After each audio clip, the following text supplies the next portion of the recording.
Okay, now just before we start celebrating big time, we've got a few bits of paperwork to do for SACE.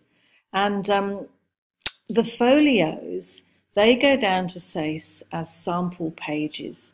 So in other words, it's not your whole folio that goes down, basically because they can't just take all of those folders, you know. The idea is that the teacher marks all of your folio work and gives you a grade.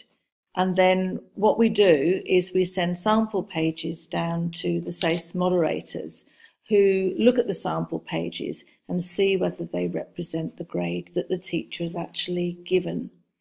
So in other words, this sample is quite important because it basically means that you are giving samples to demonstrate that you deserve the grade that you've been given.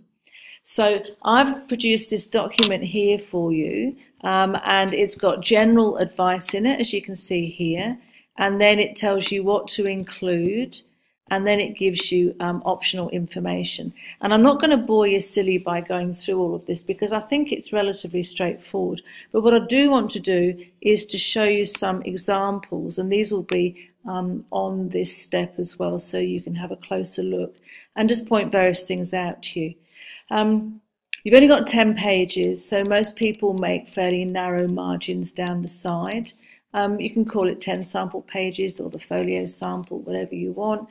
Make sure you put your SACE number there. Some people put their name. It's absolutely fine either which way. It's probably better to put your name even because that means the teacher just can remember exactly who you are.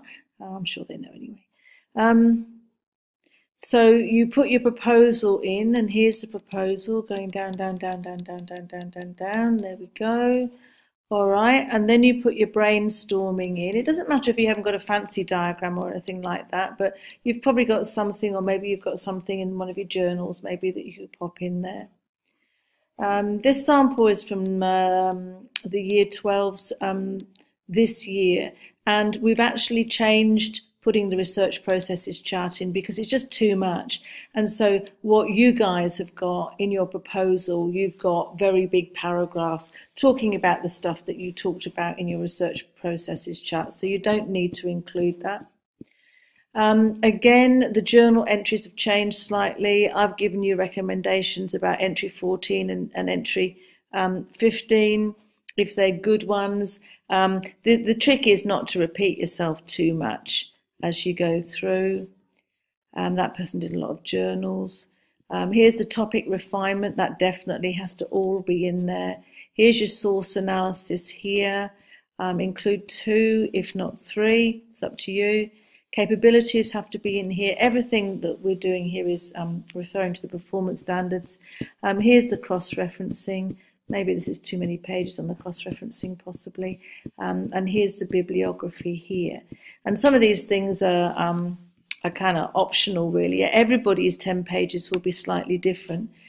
Here's another example.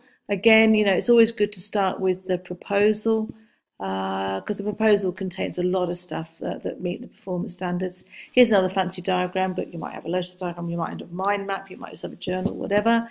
Here's the refinement of the topic. Here are the journals. Here's the source analysis here. This will all be on the website as well. On step 20, that's what I mean.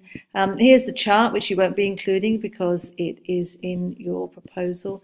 And here's the bibliography just here, and followed up by the cross-referencing. So pretty straightforward, hopefully. Look, just make sure that your spelling and your expression are quite good. You know, this person has included 1 page of the findings chart because it was particularly good and he wanted to put it in, and that is fantastic. But we went through it beforehand and just kind of made sure that it was expressed properly. One thing to do at the top of pages is to put, you know, sample page 4 of 16, because basically that tells the moderators that, oh, okay, there are 16 pages of the findings chart. So he did a significant number of sources, and this was page 4 of it.